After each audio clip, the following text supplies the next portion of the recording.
tão aguardada acariação entre o ex-tenente-coronel Mauro Cid, ex-ajudante de ordens de Jair Bolsonaro, e o coronel Marcelo Câmara, que diz no STF que Jair Bolsonaro pediu a ele para monitorar Alexandre de Moraes, mas nega que o pedido tenha relação com a Operação Punhal Verde e Amarelo para, de fato, matar as autoridades, aquele plano que veio com os skids pretos para arquitetar um suposto plano de execução do ministro Alexandre de Moraes, do vice-presidente Alckmin e do presidente Lula. E olha, depois que a defesa de Bolsonaro apresentou as alegações finais, pessoal, o julgamento já pode ser marcado? Essa é a dúvida que está no ar, que a gente vai descobrir agora, direto de Brasília, com a nossa repórter Janaína Camelo, sempre com um panorama preciso. Janaína, a palavra é sua, bom dia. Muito bom dia, André. Bom dia a todo mundo. Já pode ser marcado, mas isso vai depender do ministro relator, o ministro Alexandre de Moraes, que agora vai analisar todo o processo, tudo que foi apresentado até agora, né? As oitivas das testemunhas, os interrogatórios, essas alegações finais de todos os 8 réus ali, a acusação da PGR, e aí ele vai montar o relatório dele, vai montar o voto dele, e aí depois disso, então, ele libera o processo para julgamento. Mas quem vai decidir marcar o dia do julgamento é o presidente da primeira turma, que é o ministro Cristiano Zanin, porque é na primeira turma que Jair Bolsonaro e seus outros 7 aliados serão julgados, e isso deve acontecer ali, pelos cálculos dos ministros, em setembro. Então, não vai tardar muito, né? Em setembro, já no mês que vem, então já começa ali esse julgamento. Essa defesa de Jair Bolsonaro, que foi entregue ontem, André, tem 997 páginas, né? São as alegações finais. Todos os réus entregaram suas alegações finais. Mauro Cid, que é delator, ele já tinha entregue a alegação final dele anteriormente. Os outros 6 réus, porque são ao todo 8 réus, os outros 7 réus, Jair Bolsonaro e outros 6 réus, entregaram ontem as alegações finais, então encerra ali essa etapa do processo e aí já vai ali na reta final para o julgamento que deve acontecer em breve. Então, nessa defesa de Jair Bolsonaro, o que foi dito ali? Os advogados, primeiro, pediram a anulação da delação premiada de Mauro Cid, dizendo que ele omitiu fatos graves na delação, citou vários indícios ali, como, por exemplo, aquela vez em que Mauro Cid, só depois ali na delação, no finalzinho ali dos depoimentos, que ele foi dizer sobre a reunião envolvendo Walter Braga Neto e quids pretos, né, com relação àquela informação da sacola de vinho, com dinheiro que foi entregue ali por Walter Braga Neto a um desses militares de forças especiais, que são conhecidos como quids pretos. Segundo Mauro Cid, seria para financiar um plano ali que foi discutido na casa de Walter Braga Neto para causar um caos social, isso segundo a delação de Mauro Cid. A defesa de Bolsonaro também alega que eles cumpriu medidas cautelares, como, por exemplo, na vez em que foi vazados áudios de Mauro Cid em ligação telefônica, onde ele faz críticas à Polícia Federal, dizendo ali que os investigadores estariam conduzindo a delação premiada dele, mas depois isso ele acabou negando, né? Inclusive no relatório, no interrogatório ali no STF. A defesa também diz que não há provas que liguem Jair Bolsonaro aos atos do 8 de janeiro e muito menos provas que liguem o ex-presidente a planos para assassinar a autoridade, porque dentro dessa investigação toda tem planos para assassinar, por exemplo, Alexandre de Moraes, Lula e Alckmin, tudo isso ali para evitar a posse do então presidente legitimamente eleito.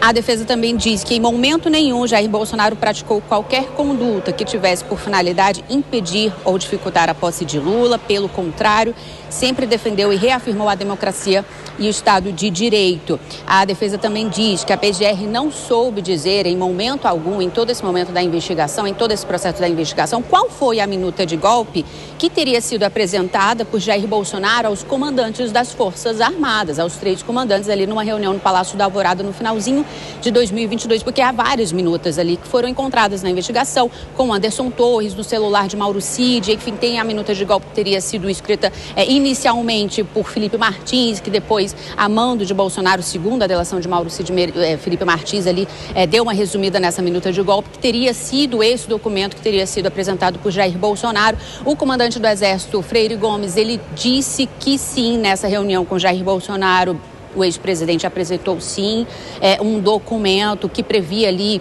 decretação de GLO, estado de defesa, de sítio, enfim. Bolsonaro, no interrogatório no STF, já disse que se tratou apenas ali de um documento com considerandos. Mas, enfim, a defesa também cita que não há nos autos nenhum documento assinado assinado, que teria sido anexado pela acusação ali pela PGR, afirmando que teria sido sim um documento, especificamente esse documento que foi apresentado por Jair Bolsonaro. Então a defesa diz que se misturam-se eventos e se presume a responsabilidade de Bolsonaro, colocando uma narrativa de que ele é o responsável pelo ato final do 8 de janeiro. E aí a defesa finaliza dizendo que a transição ali da eleição, fim de Jair Bolsonaro, fim do governo Jair Bolsonaro, início do governo Lula, aconteceu ali, aconteceu normalmente por ordem de Jair Bolsonaro, de forma eficaz, pacífica e imediata, sem intercorrências e sem qualquer dificuldades.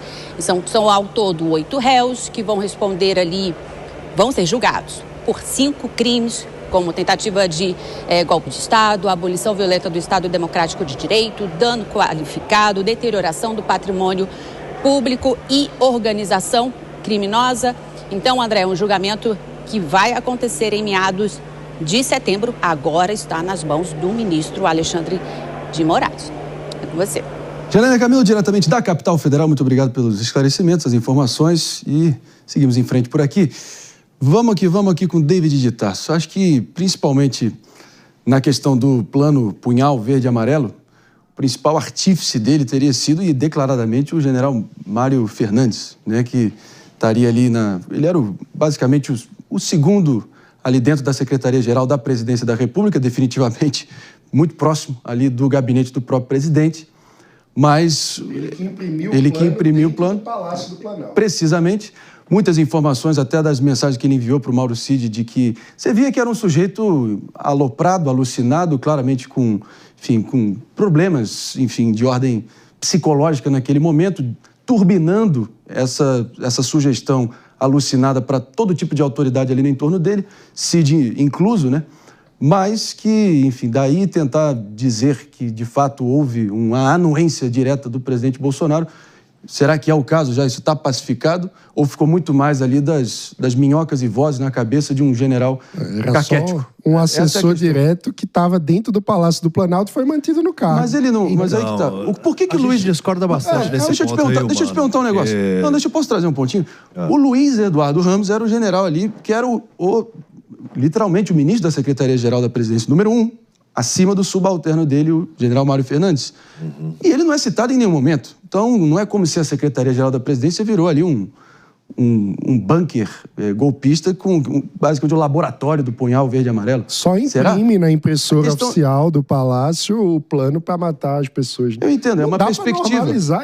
A tua perspectiva que é legítima. Tá, mano, mas o que coloca Muda os personagens. Imagina que tem provas de que um assessor direto da Presidência da República, que despacha no mesmo palácio do presidente Lula, imprimiu na impressora oficial do Palácio um plano para matar Bolsonaro. Qual seria a reação? Eu tenho uma empresa, e na minha empresa eu tenho um funcionário lá, e ele imprime, às vezes, um plano como esse. Eu sou o CEO da empresa.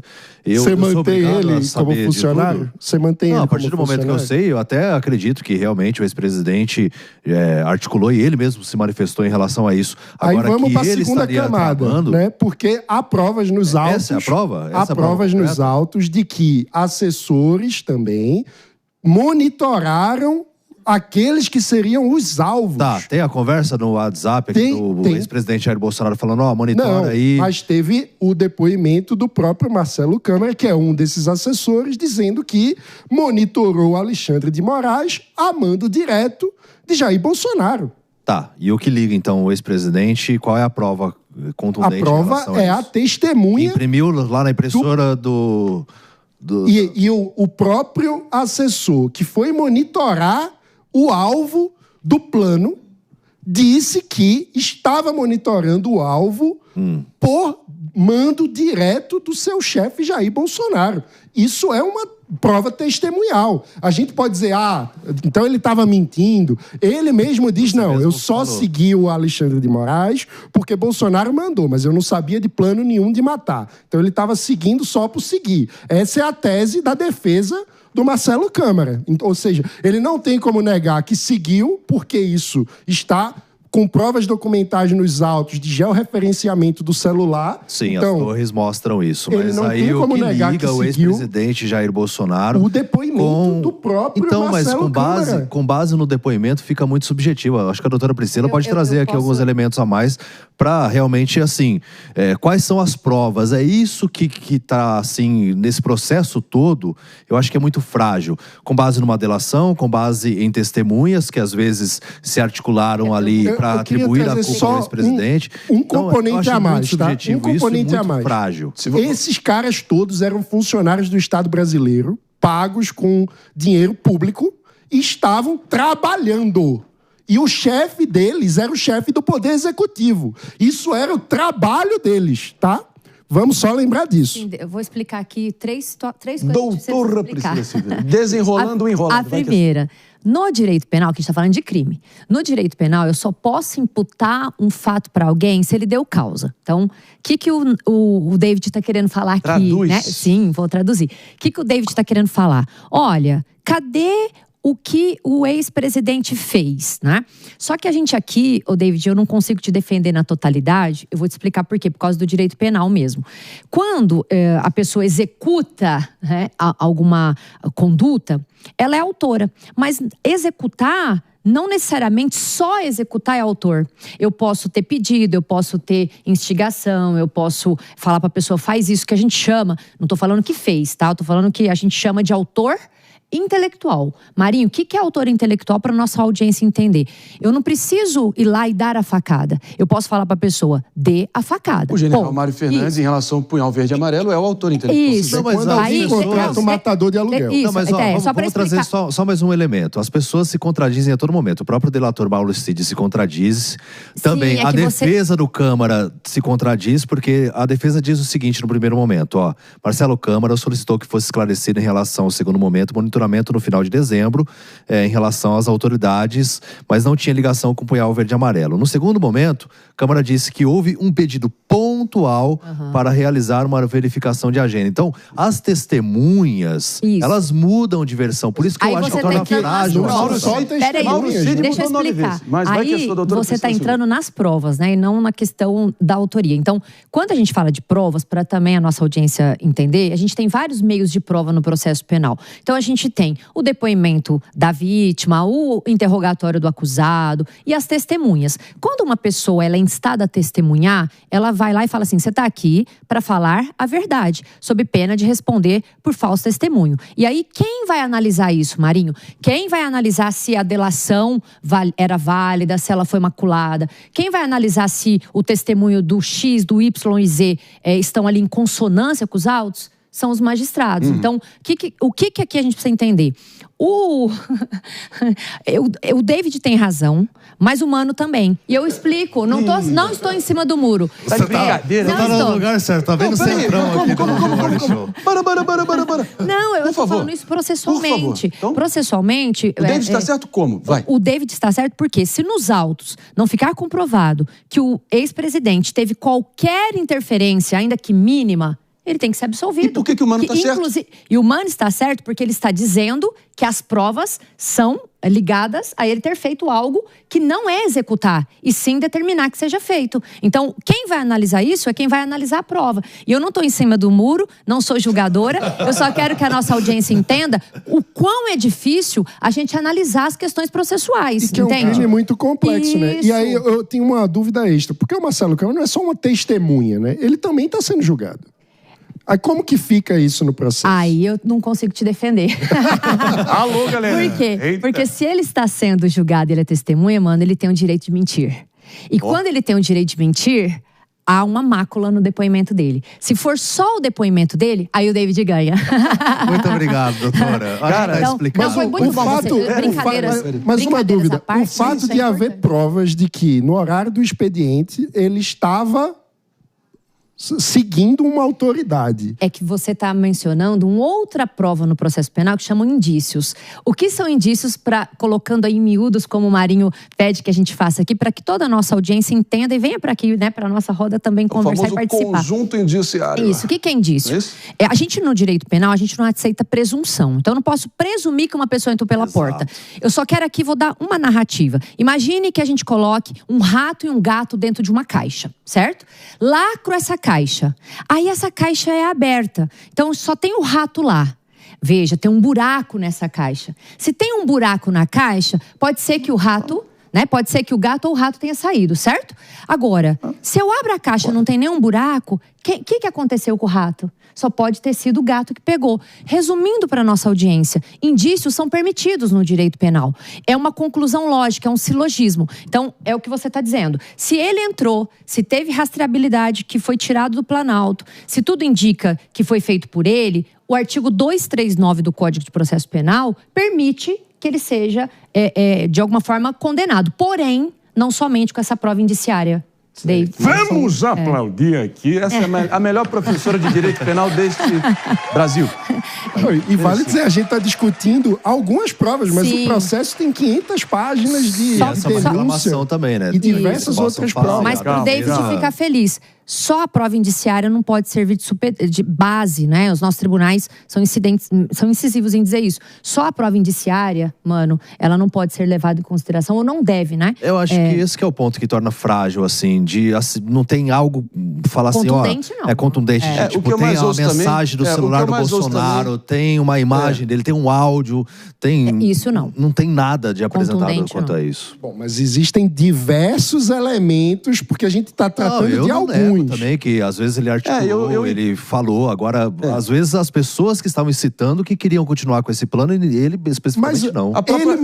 Eu preciso finalizar, pessoal. Ele mantém os funcionários que estão incitando um plano de matar o adversário, na minha visão, que não sou jurista, mas aí ele fala que já não, diz bastante. Do ponto de vista político, um presidente da República mantém no Palácio do Planalto alguém que tem o plano de matar os adversários que ganharam a eleição, isso pra mim, meu amigo… Peraí, pra finalizar. O Mano colocou aqui, do ponto de vista político, o parâmetro de cobrança e fiscalização dos nossos governantes sempre foi esse. Qualquer coisa que acontece debaixo do nariz dele, ele é o culpado em última instância, em última análise, ele vai ser o culpado e o cobrado.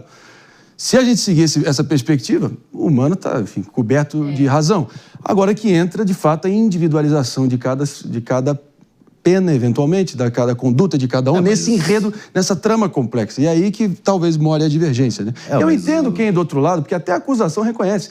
Não houve um golpe, o golpe não foi consumado, não é que o presidente Bolsonaro, de fato, ordenou tropas ou organizou prisões, e muitas pessoas dizem que o estado de defesa e de sítio que ele estudou são instrumentos e remédios que estão ali na Constituição, bem ou mal. Mas eu entendo tudo isso. Usar, né? Justo. Mas assim, é só para a gente conseguir contemplar e reconhecer todas as perspectivas aqui que estão postas. Né? E lembrar que o tipo penal é a tentativa do golpe. Atos preparatórios, confere? Exato.